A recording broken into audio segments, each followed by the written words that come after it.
Hello everyone, welcome to our YouTube channel. हमारा आज का discussion again theory of demand and supply के कुछ एमसीक्यूज पे होगा। हमने ऑलरेडी 60 एमसीक्यूज इससे रिलेटेड अपने चैनल पे अपडेट किए हुए हैं।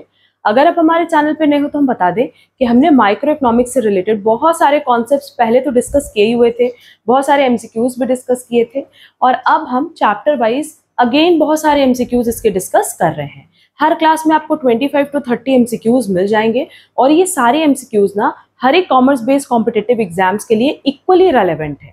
तो आप किसी भी कॉमर्स बेस्ड कॉम्पिटिटिव एग्जाम के लिए प्रिपरेशन कर रहे हो, इन एमसीक्यूज की प्रिपरेशन आप जरूर से अच्छे से करके जाना। रीजन बीइंग कि माइक्रो इकोनॉमिक्स एक बहुत लार्ज पोर्शन हर एक एग्जाम में कवर करता है, तो मैक्सिमम आपकी प्रिपरेशन इन एमसीक्यूज से हो जाएगी चैप्टर वाइज। ठीक है, आज के क्लास की पीडीएफ आपको हमारे टेलीग्राम चैनल पे मिल जाएगी और पहले की क्लासेस की भी हमने जो पीडीएफ्स हैं वो टेलीग्राम चैनल पे अपलोड कराई हुई है। अच्छा, एक बेसिक इन्फॉर्मेशन हम आपको प्रोवाइड कर दें कि हम अपने ऐप पे ऑलरेडी एमकॉम एंट्रेंस एग्जाम से related online classes, test series and study material से रिलेटेड क्लासेस लॉन्च कर चुके हैं। तो जो भी स्टूडेंट एमकॉम एंट्रेंस एग्जाम की प्रिपरेशन कर रहा हो किसी भी यूनिवर्सिटी के लिए, वो हमसे कॉन्टैक्ट कर सकता है। व्हाट्सएप की लिंक आपको डिस्क्रिप्शन बॉक्स में दी गई है। आप डायरेक्टली हमारे ऐप को ज्वाइन भी कर सकते हो, हमने ऐप की लिंक भी दी है डिस्क्रिप्शन बॉक्स में। वहाँ से आप directly classes, online test series and study material purchase भी कर सकते हो। बाकी अदर कॉम्पिटिटिव एग्जाम्स के लिए हमने कुछ subject wise classes and test series रखी हैं, वो भी आप ज्वाइन कर सकते हो। जैसे माइक्रो इकोनॉमिक्स है, स्टैटिस्टिक्स है, ऑलमोस्ट ये हर एक कॉमर्स बेस्ड कॉम्पिटिटिव एग्जाम का पार्ट होती है। तो हमने चैप्टर वाइज इनकी क्लासेस भी डिस्कस की हैं और टेस्ट सीरीज भी रखा है। ठीक है, अच्छा, बाकी स्टूडेंट्स जो एमकॉम एंट्रेंस एग्जाम की प्रिपरेशन नहीं कर रहे हैं उनसे भी मेरी रिक्वेस्ट है कि आप ऐप जरूर डाउनलोड करना। रीजन बीइंग कि ऐप पे आपको टाइम टू टाइम बहुत सारे फ्री मटेरियल्स प्रोवाइड किए जाते हैं, फ्री एमसीक्यूज प्रोवाइड किए जाते हैं जिनकी आप प्रैक्टिस कर सकते हो ऑनलाइन। ठीक है, अब चलो हम लोग आज का डिस्कशन सेशन स्टार्ट करेंगे। अगेन आज हम लोग क्लास में 30 एमसीक्यूज डिस्कस करने वाले हैं related to demand and supply. देखो, हमारे पास सबसे पहला question, in case the consumer expects a steep rise in price of potatoes in future, his current demand for it will. Simple है कि अगर हम उम्मीद करें कि फ्यूचर में किसी प्रोडक्ट की प्राइस बढ़ेगी तो आज हम उसकी डिमांड बढ़ा देंगे, और अगर फ्यूचर में प्राइस घटेगी तो आज हम डिमांड घटा देंगे। ऐसा ही होता है ना। बेसिकली क्या है, एक्सपेक्टेड फ्यूचर प्राइस या expected price rise in future. ठीक है, तो यहाँ सिंपली क्या है, डायरेक्ट रिलेशन होगा कि अगर फ्यूचर में प्राइस बढ़ेगी तो उस केस में हम आज के डेट में जो डिमांड है वो बढ़ा देंगे। रीजन बीइंग कि हमें पता है कि आज सस्ता मिल रहा है तो आज ज्यादा से ज्यादा खरीद करके उसको हम रखेंगे। ठीक, next, all but one of the goods demand is not affected by changes in weather condition. Ice cream, woollen clothes, cold drink, wheat. देखो, जो नेसेसिटीज होती है ना, जो नेसेसरी गुड्स होते हैं, उनकी डिमांड कभी भी किसी चीज से बदलती नहीं है, चाहे वो वेदर कंडीशन हो या कुछ भी। बट अगर आइसक्रीम की बात करें, वुलन क्लोथ्स की बात करें, कोल्ड ड्रिंक्स की बात करें, तो ये समर एंड विंटर वेदर्स में यूज किए जाते हैं, बट व्हीट ऑल वेदर्स में यूज किया जाता है। तो करेक्ट आंसर हो जाएगा D, wheat. Next, if the government increase the rate of indirect taxes on goods and services, the demand for it will dash in general। अगर किसी product पे इनडायरेक्ट टैक्सेस एप्लीकेबल होगा और उसका रेट बढ़ा दिया जाए तो बट ऑब्वियस उसकी प्राइस बढ़ जाएगी। अगर उसकी प्राइस बढ़ जाएगी तो ऑटोमेटिकली हम क्या करेंगे, उसकी डिमांड घटा देंगे, है ना। तो उसकी जो डिमांड है वो क्या होगी, फॉल होगी। दैट इज करेक्ट आंसर हो जाएगा बी।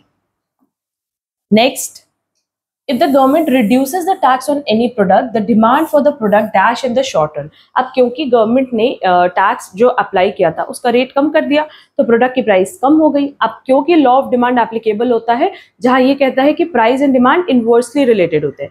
अगर किसी प्रोडक्ट की प्राइस बढ़ेगी तो डिमांड घटेगी, एंड प्राइस घटेगी तो डिमांड बढ़ेगी, वाइस वर्सा।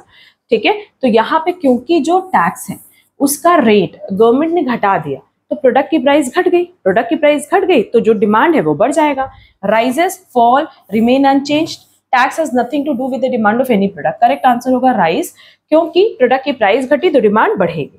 ठीक, next, if the demand for petrol remains unchanged with rise in its price, it means petrol is a, देखो पेट्रोल की प्राइस बढ़ रही है, ठीक है, फिर भी उसकी डिमांड अनचेंज्ड है, घट रही है तो भी अनचेंज्ड है, तो ऐसे गुड्स को आप क्या कहते हैं, नेसेसरी गुड्स। जैसे अगर मान लो हम सॉल्ट की बात करें तो सॉल्ट का जो डिमांड कर्व होता है वो किस तरीके से बनता है, पैरेलल टू वाई एक्सिस, क्योंकि उसमें ये माना जाए कि प्राइस P1 हो, प्राइस P2 हो, प्राइस P3 हो। उस प्रोडक्ट की डिमांड में कोई चेंज नहीं आएगा, ठीक है।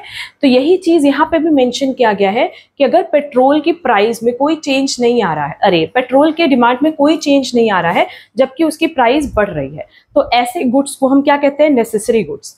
Normal good, necessity, luxury good, inferior good. Correct answer हो जाएगा बी, नेसेसिटी, ठीक। Next, if quantity demanded of good X is plotted against the price of its substitute good Y, the demand curve will be। अब यहाँ पे क्या चीज कह रहा है कि X और Y दो गुड्स है, सब्स्टिट्यूट गुड्स है। भाई देखो सब्स्टिट्यूट गुड्स में हम तुम लोग को पहले ही बता चुके हैं कि डायरेक्ट रिलेशन होता है। अगर एक प्रोडक्ट की प्राइस बढ़ती है तो ऑटोमेटिकली दूसरे प्रोडक्ट की डिमांड बढ़ जाती है। तो उस केस में डिमांड कर्व कैसा होगा, vertical straight line, positively slope, horizontal straight line, negatively slope. Vertical straight line मतलब सिंपली क्या हो गया, ये हॉरिजॉन्टल ये हो गया, positively sloped, negatively sloped. No doubt correct answer क्या होगा, पॉजिटिवली स्लोप्ड। रीजन बीइंग कि ये सब्स्टिट्यूट गुड्स है और सब्स्टिट्यूट गुड्स में कैसा रिलेशन होता है, positive. Next, consider the following figure in the above figure R S part of the demand curve represent. इस पार्ट को कह रहा है, इस पार्ट को आप देखोगे ना तो ये है, ये सिंपली इसमें ये चीज कह रहा है कि जैसे जैसे हमारी इनकम घट रही है हम इसका जो डिमांड है वो बढ़ा दे रहे हैं।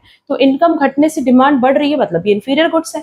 जैसे जैसे हमारी इनकम कम हो रही है हम क्या करेंगे, सस्ते गुड्स की तरफ शिफ्ट होते जाएंगे, करेंगे ना ऐसा। वही चीज पूछा है कि सुपीरियर गुड है, इंफीरियर गुड है, नॉर्मल गुड है, गिवन गुड है। करेक्ट आंसर हो जाएगा B, inferior good. Next,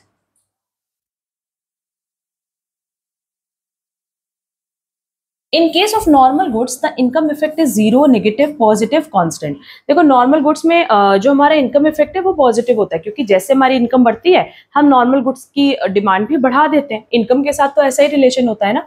correct answer होगा C, positive. Next, income effect on demand of a good is positive for normal goods always positive, negative for normal goods always negative। अब income effect पूछा है on demand of a good। हम जब भी income effect की बात करते हैं तो जैसे जैसे हमारी इनकम बढ़ती है हम हमेशा जो गुड्स की डिमांड है वो बढ़ा देते हैं, ठीक है। और ऐसा बेसिकली किन के लिए होता है, नॉर्मल गुड्स के लिए होता है, ठीक। बट अगर यहाँ पे इंफीरियर गुड्स बोलता तो इंफीरियर गुड्स के लिए हम हमेशा इनकम बढ़ने के साथ उसकी जो डिमांड है वो घटाते हैं। रीजन भी वो सस्ते गुड्स होते हैं और क्योंकि अब हम अच्छा जनरेट कर रहे हैं, इनकम जनरेट कर रहे हैं, तो उस केस में हम कंजम्पशन इंफीरियर गुड्स का कम करेंगे, ठीक है। बट क्योंकि क्वेश्चन में हमसे नॉर्मल गुड्स के लिए पूछा था तो नो डाउट पॉजिटिव होगा फॉर नॉर्मल गुड्स और नेगेटिव होगा for inferior goods. Next, the law of demand is explained by cardinal approach, ordinal approach, both A and B, neither A nor B. No doubt correct answer होगा C, both A and B, क्योंकि हमने अगर law of demand की बात करें तो marginal utility concept से भी हमने ये समझा है, बट साथ ही साथ इंडिफरेंस कर्व के कॉन्सेप्ट से भी समझा है, जिसको एक को हम कार्डिनल अप्रोच कहते हैं और एक को ऑर्डिनल अप्रोच कहते हैं। तो नो डाउट करेक्ट आंसर क्या हो जाएगा, सी, बोथ ए एंड बी। और हमने ना इस टॉपिक पे बहुत डिटेल लेक्चर भी अपलोड किया हुआ है, अगेन वो प्लेलिस्ट कंसिडर करोगे तो ये टॉपिक क्लियर हो जाएगा। Next, the law of demand refers to functional relationship between, ये तो बिना ऑप्शन देके भी बता सकते हैं, price and demand. Option D correct है। The term ceteris paribus in law of demand means, law of demand में सेट्रस पेरिबस का मतलब होता है कि सिर्फ प्राइस चेंज होगा और बाकी सारे फैक्टर्स रिमेन कांस्टेंट होंगे, like income of the consumer, taste and preference of the consumer and so on. All factors except one remain constant, all factors remain constant, all factors are variable, none of the above except one. Price को छोड़ के बाकी सारे factors क्या होंगे, constant, और यही होता है सेट्रस पेरिबस। करेक्ट आंसर हो जाएगा A. Next, which of the following is a variable and influencing factor in the law of demand? Consumers income, consumer taste and preference, price of related goods, price of the goods। क्योंकि variable बोला है जो कि changing factor है तो no doubt changing factor कौन सा होगा, गुड्स का प्राइस। बाकी सारे फैक्टर्स हम क्या मानते हैं कि कांस्टेंट रहेगा, ठीक है। तो करेक्ट आंसर हो जाएगा D.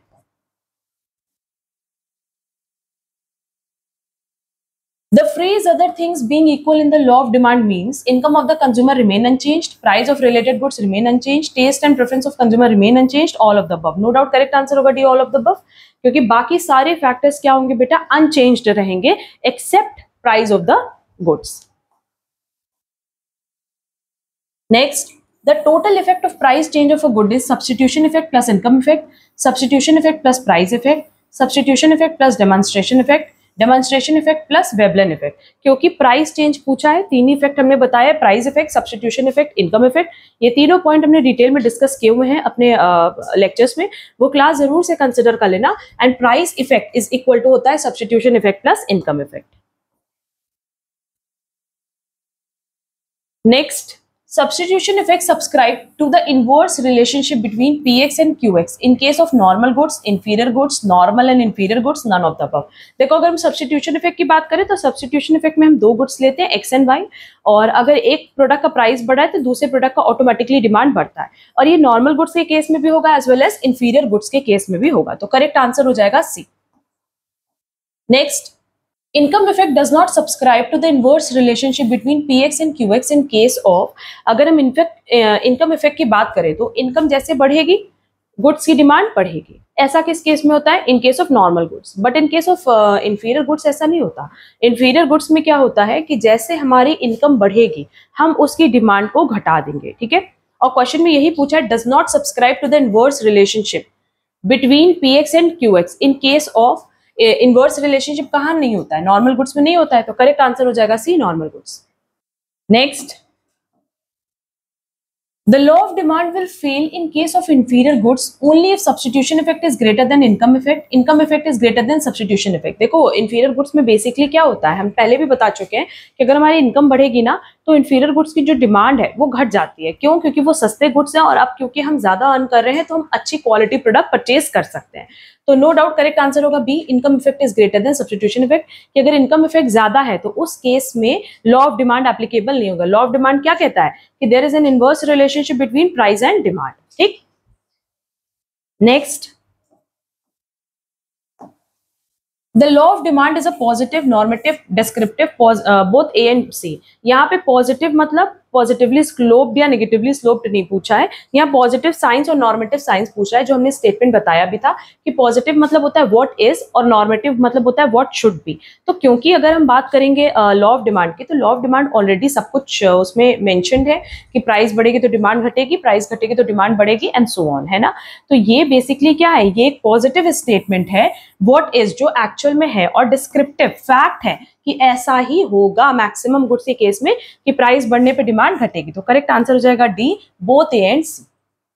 Next, dash refers to the effect of a change in the price of a product on the consumer's purchasing power. हमने पहले भी बताया हुआ है कि अगर प्रोडक्ट की प्राइस थोड़ी सी भी चेंज होती है तो उससे जो कंज्यूमर्स है उनकी परचेसिंग पावर बढ़ जाती है। मतलब जैसे लेट्स से हमारी इनकम पहले 10,000 थी और प्रोडक्ट की प्राइस 100 रुपए पर यूनिट थी, ठीक है। अब भी हमारी इनकम 10,000 है, पर क्योंकि प्रोडक्ट की प्राइस घट करके 80 रुपीज पर यूनिट हो गई, तो इस केस में अब हम अपनी सेम इनकम से ज्यादा अमाउंट या ज्यादा क्वांटिटी परचेज कर पाएंगे, और इस परचेजिंग पावर को हम कहते हैं रियल इनकम इफेक्ट, जो कि ऑप्शन ए में दिया है। Next, when the price of thumbs up falls, other things being constant, buy a substitute thumbs up for Coca-Cola, है ना। और ये क्या है, ये ड्यू टू सब्स्टिट्यूशन इफेक्ट है कि आपके पास सब्स्टिट्यूट गुड्स है, एक प्रोडक्ट की प्राइस बढ़ी तो दूसरे प्रोडक्ट की आप डिमांड बढ़ा दो, ठीक। Next, dash refers to the bias reaction to the change in relative prices of two products keeping the total utility constant। या हमारा टोटल यूटिलिटी क्या है, कांस्टेंट है। Consumer surplus, income effect, substitution effect, none of the above. यहाँ क्या कह रहे हैं, टोटल यूटिलिटी मतलब जो टोटल लेवल ऑफ सेटिस्फैक्शन है वो हमारा कांस्टेंट है। तो सिंपली ऐसा तो सब्स्टिट्यूट गुड्स के ही केस में होता है। सब्स्टिट्यूट गुड्स में यही ना माना जाता है कि दोनों प्रोडक्ट से आपको सेम लेवल ऑफ सेटिस्फैक्शन मिलेगा। तो करेक्ट आंसर क्या हो जाएगा, C, substitution effect. Next, the law of demand can be explain by, अभी ऊपर बताया law of diminishing marginal utility भी सही है और इंडिफरेंस कर्व भी सही है। करेक्ट आंसर होगा C, both A and B. दोनों ही कॉन्सेप्ट से हमने लॉ ऑफ डिमांड का कॉन्सेप्ट समझाया हुआ है, ठीक। Next, consumers buy a good, P is equal to MU। जब तक आपका प्राइस मार्जिनल यूटिलिटी के बराबर आता है तब तक आप परचेज करते हो। अगर प्राइस फॉल करेगा तो नो डाउट कंज्यूमर इक्विलिब्रियम में तब पहुंचेंगे जब वो ज्यादा से ज्यादा क्वांटिटी परचेज कर पाए, क्योंकि जब प्राइस फॉल कर गई तो आपकी इनकम तो कांस्टेंट है, आप ज्यादा से ज्यादा क्वांटिटी उसकी परचेज कर पाओगे at a lower quantity at a higher quantity. No doubt correct answer होगा B, at a higher quantity. Next, petrol is becoming cheaper yet the demand for cars is not rising. This statement indicates that कि law of demand cars पे operative नहीं है, law of demand petrol पे operative है, demand curve car की shift होगी। No doubt सारा correct answer है, क्योंकि जब कार की डिमांड लिखा है नहीं बढ़ रही है, तो जो कार की डिमांड है वो कांस्टेंट है, तो उस केस में उस पर लॉ ऑफ डिमांड एप्लीकेबल नहीं है। लॉ ऑफ डिमांड एप्लीकेबल होता तो सिंपली क्या होता कि जैसे ही प्रोडक्ट चीपर हो जाता उसकी डिमांड बढ़ जाती है ना। और क्योंकि यहाँ पे प्राइस के साथ उसका रिलेशन हम नहीं देख रहे हैं, तो हमारा demand curve upward downward move ना करके शिफ्ट होगा टुवर्ड्स राइटवर्ड और लेफ्टवर्ड। तो करेक्ट आंसर हो जाएगा D, all of the above. Next, downward slope of the demand curve shows, no doubt अगर डाउनवर्ड स्लोप है तो ये इनवर्स रिलेशनशिप दिखाता है between price and quantity demanded. ये सब सिंपल क्वेश्चंस हैं, करेक्ट आंसर हो जाएगा B. Next, in case of normal goods demand curve shows, normal goods के केस में डिमांड कर्व हमेशा पॉजिटिव स्लोप होता है। नॉर्मल गुड्स के केस में डिमांड कर्व इसी तरीके से बनेगा, नो, ये बनेगा negatively sloped. Reason being normal goods है, इनकम के साथ इसका रिलेशन नहीं पूछा है, इसका रिलेशन पूछा है प्राइस के साथ, क्योंकि डिमांड कब पूछा है, करेक्ट आंसर हो जाएगा A, negatively sloped. Next, law of demand कहाँ एप्लीकेबल नहीं होता है बेटा, नॉर्मल गुड्स के केस में, गिवन गुड्स के केस में या इंफीरियर गुड्स के केस में। नो डाउट गिवन गुड्स एंड इंफीरियर गुड्स, क्योंकि ये सस्ते गुड्स होते हैं और इन केस में हमारा लॉ ऑफ डिमांड एप्लीकेबल नहीं होता है। Given goods and inferior goods में डायरेक्ट रिलेशन चलता है, ठीक है। Next, in case of Giffin's demand curve is parallel to x-axis, positive, negative, parallel to y-axis. अगर गिफिन डिमांड कर्व की बात करेंगे तो वो इस तरीके से बनता है, दैट इज पॉजिटिवली स्लोप्ड बनता है। करेक्ट आंसर हो जाएगा बी। और हमारा आज का लास्ट क्वेश्चन है, a Giffen good is one for which a small change in price results in zero income effect, zero income effect being equal to zero substitution effect, negative income effect outweighed by a positive substitution effect. Yes, क्योंकि Giffen good basically वो goods होते हैं जो कि सस्ते goods होते हैं, ठीक है।